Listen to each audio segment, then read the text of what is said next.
ఓం నమః శ్రీ గురుదేవాయ పరమపురుషాయ సర్వదేవతావశీకరాయ సర్వారిష్ట వినాశనాయ సర్వమంత్రచ్ఛేదనాయ త్రైలోక్యం వశమానాయ స్వాహ. భద్రాంకితము 13వ అధ్యాయం.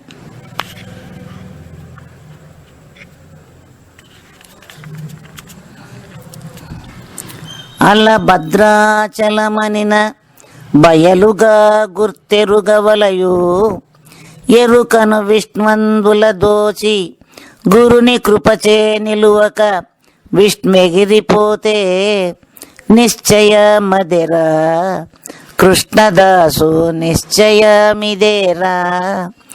ఇల మీద ఎవరైనా ఈ కందార్థముల లోపలి గూఢార్థము తెలియ భ్రమను చందరు వారు నిశ్చయమదెరా కృష్ణదాసు నిశ్చయమిదేరా. శిష్య, జగత్తను పేరుతో కనబడుచున్న సకల రూప సముదాయమంతయు ఒకనాడు ఏ ఒక్కటియు మిగలక తుడిచినట్లుగా నశించిపోయినను, ఏది నశించక శాశ్వతముగా ఉన్నది ఉన్నట్లుగా ఏ చలనము లేక భద్రముగా కనిపించుతున్నదో దానిని భద్రాచలమని ఎరుగుము. ఆ భద్రాచలమనడి పరిపూర్ణంలో ఏ ఎరుక ఉండి సృష్టి స్థితి లయములు జరుపుతున్నదో ఆ ఎరుకనే విష్ణువు అనియు లేక రాముడనియు భావింపుము. శ్రీ సద్గురుమూర్తి కరుణ కలిగినప్పుడు ఆ విష్ణువు అనే ఎరుక అచ్చట ఏమాత్రము కనిపించకపోవును. అదే నిశ్చయమని భాగవతుల కృష్ణదాసు తెలిపిడి బోధలో ఉన్న చివరి సారాంశమని దృఢముగా నమ్ముము. ఈ లోకములో ఎవరైనా ఈ కందార్థములలో ఉన్న గూఢమైన భావరహస్యములను ఉన్నది ఉన్నట్లుగా అచల గురువుల వలన ఎరగబడిన ఎడల ఇక ఏ భ్రాంతులకు తావునీయక స్థిమితము గలవారై ఉందురు. భాగవతుల నారాయణ యోగికి జానకి అని ఏటి యువిదామణికిన్ బాగుగ పుత్రుడనై భూభాగమునన్ కృష్ణుడనుచు ప్రభవించినాను, అనంతికి ప్రభువునైనాను. నా గురువు కృపచేత నయమైన ఈ బోధ నేగంటి కన్నంత నీకు దెల్పుటకిట్లు ప్రభవించినాను, అనంతికి ప్రభువునైనాను.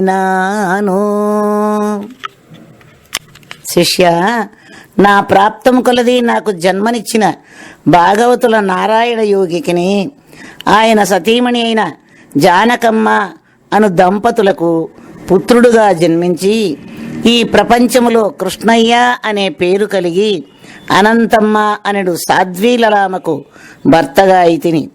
నా పూర్వపుణ్యం వలన అచల గురువు సంప్రాప్తమై వారి కరుణాకటాక్షము చేత ఈ పరిపూర్ణ బోధను ఏ కొరత విశదముగా తెలుసుకుని కృతార్థుడనైతిని. నా గురువు కృపచేత ఈ అచల పరిపూర్ణ బోధను తెలుసుకుని కృతార్థుడనైతిని కనుక ఏ గురుదేవుని కృప వలన ఈ మహత్తరమైన బోధను నేను పొందితినో ఆ బోధనంతయు నీకు ఏ సంశయములు లేకుండా బోధించుటకు నీ కొరకుగా ఈ భూమి మీద అవతరించినానని తెలియము. దేశాటనములు చేసితి, వ్రాసితి గ్రంథములు కొన్ని, వరగురు శిష్యుల్ చేసటి చర్చ వింటిని, రోసితి మోక్షాద్యపేక్ష రూఢిగ వినుమి, నీ విట్టి యారూఢత కనుమి. దేశీకుదయ బుట్ట చేసి శిష్యోపదేశముగుని ఉపదేశమిచ్చితి మెచ్చి రూఢిగ వినుమి, నీ విట్టి ఆరూఢత గనుమి.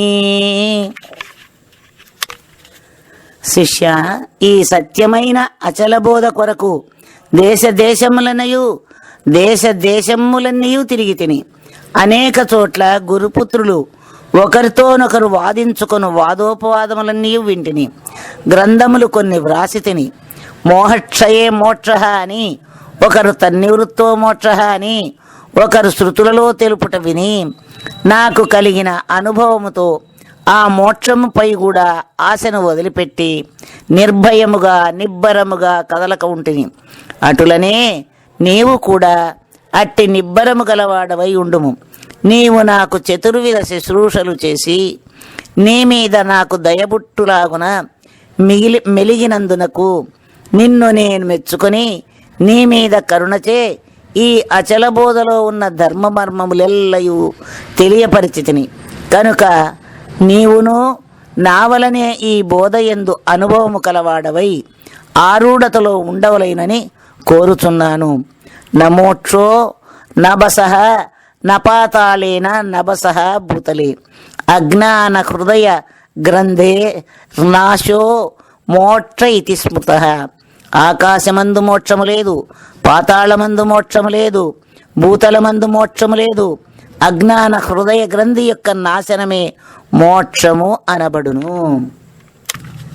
హఠమున్న కుటిలాత్ముని జంపుటకై బటకోటికాజ్ఞ భూపతిడినన్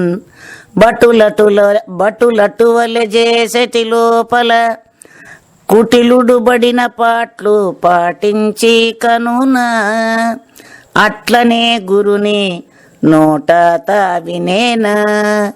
ఇటువంటి బోధను ఎటువంటి నరుడైనా అటు వెనుక తన చేష్టలెటువంటి ఓ వాటిని పాటించి కనునా అట్లనే గురుని నోట తావినేనా. శిష్య, పాపకార్యములు చేయుచున్న వానిని రాజు తెలుసుకొని వాని వలన తన ప్రజలకు అపకారము కలుగునని తలంచి తన భటులను పిలిచి వీనికి శిరచ్ఛేదన చేయుడని ఆజ్ఞాపించగా అతనికి శిరచ్ఛేదన చేసే సమయం లోపల తాను చేసిన దుష్టకార్యములన్నీ గుర్తుకు రాక ఇప్పుడు జరుగబోవు తన ప్రాణముప్పును గురించే ఆలోచించుచుండును. అటులనే జగత్తులో ఏ మానవుడైనను ముందు తాను ఎంతోమంది వేల్పులకు మ్రొక్కి ఉండవచ్చును. ఆ వేల్పులను కోరిన వరములిమ్మని అడిగి ఉండవచ్చును. ఎన్నో క్షేత్రములు తిరుగుట వలన తనకు సిరి సంపదలు కలుగునని ఆ క్షేత్రములకు పోయి ఉండవచ్చును. ఎన్నో నదులలో మునుగుట వలన తనకు పుణ్యమొచ్చునని ఆ నదులలో మునిగి ఉండవచ్చును. ఇటుల భ్రాంతితో కూడిన కర్మలు ఎన్ని చేసిన వాడై ఉన్నప్పటికైనా అచల గురుమూర్తి వలన పరిపూర్ణ బోధను ఎరిగి అందులో సత్యాసత్యములు తెలిసిన పిమ్మట ముందు తాను చేసి ఉన్న కర్మకాండములన్నీ తలంపుకు కూడా రాక ఉండును. సకల జనుల సమ్మతిగా నొకరైనను నడువలేరు ఉర్వీ స్థలిపై మకరాంక జనని జనకాద్య కళంకులలోను నీవననేమి గణన బోధందితర జనులేమి గణన. వికలమానసుడవై వెతనందబోకు నీవకుటిల భక్తుడవని తెల్పితి ఈ బోధ నననేమి గణన బోధందితర జనులేమి గణన. శిష్య, ఈ లోకములో సకల జనులకు సమ్మతిగా మంచివాడుగా మెలగవలైనైనా అది ఎవ్వరికీ సాధ్యపడే విషయం కాదు. తన నడువడికగా ఒకరికి ఇష్టముగా ఉండును, మరొకరికి కష్టముగా ఉండును. మన్మధుని తల్లియగు లక్ష్మీదేవిని కూడా ఒకరు పూజించుచుందురు, మరి ఒకరు దూషించుచుందురు. మన్మధుని తండ్రి విష్ణుదేవుని కూడా ఒకరు స్తుతించుచుందురు, మరొకరు నిందించుచుందురు. అట్టివారినే ఈ మానవులు నిందాస్తుతులు చేయుచుండగా ఇక నీ మాట నా మాట ఈ లోకమున గొప్పగా మెప్పుగా ఎట్లు కనబడగలదు.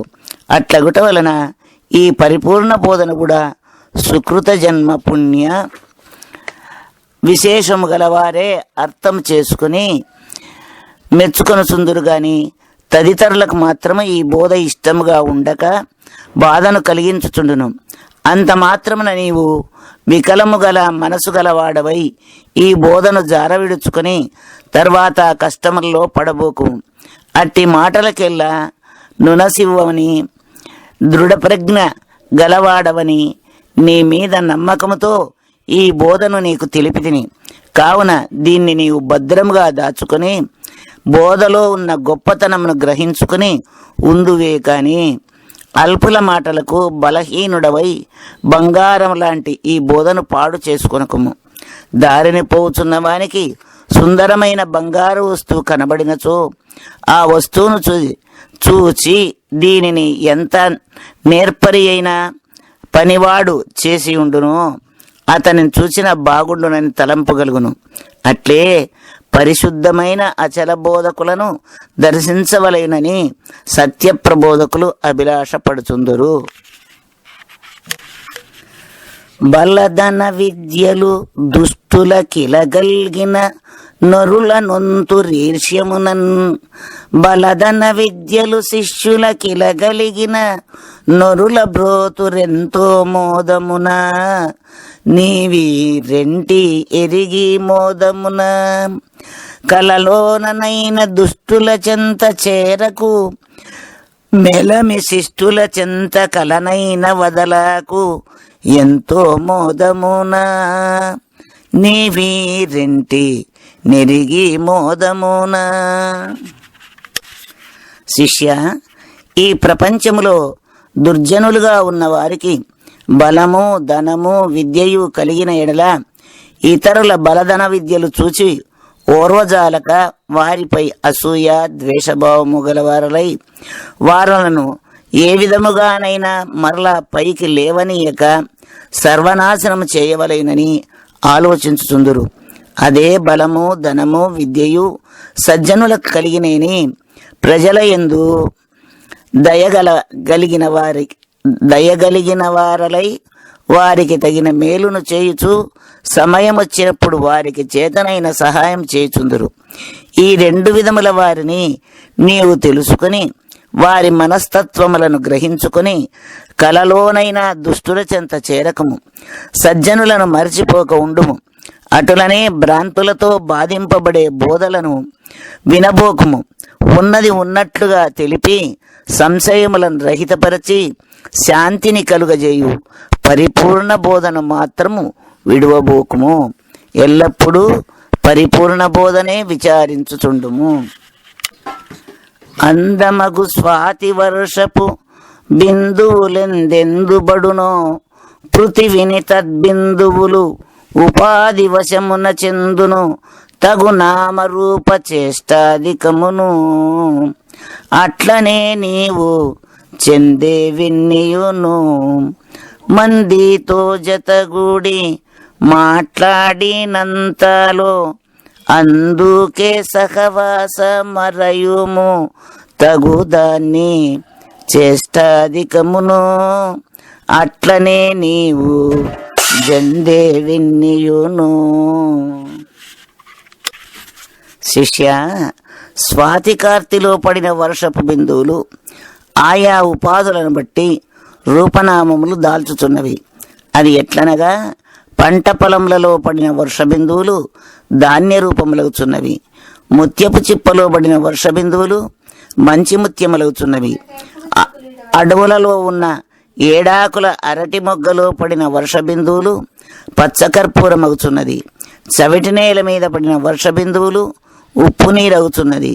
రేగడ నేల యందు పడిన వర్ష బిందువులు మంచినీరగుచున్నది. నీరు ఒక్కటైనను ఆయా ఉపాధులను బట్టి రూపనామములు దాల్చుచున్నవి. అటులనే నీవు కూడా ఎవరి సహవాసము చేయుదువో సహవాస దోషే గుణాభవంతు అన్నట్లు ఆ గుణములు నీకు కలుగును. దుష్టుల సహవాసమున దుష్టుల గుణంబులు కలుగును.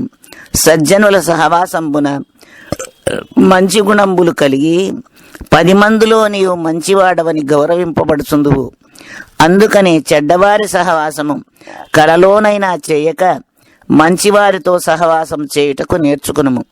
అటులనే బోధలో కూడా తగువైన బోధ ఏదో, తగనివి బోధ ఏదో నిశ్చయించుకుని తగువైన సహవాసము చేయుచుండుము. తగువైన పరిపూర్ణ బోధయే పరిశుద్ధమైనది, ముముక్షువులకు పరమశ్రేష్టమైనది. పరిపూర్ణ పరబ్రహ్మమును గుర్తించి లేని ఎరుక లేదని నిశ్చయించుటే ముఖ్యమైన పద్ధతి.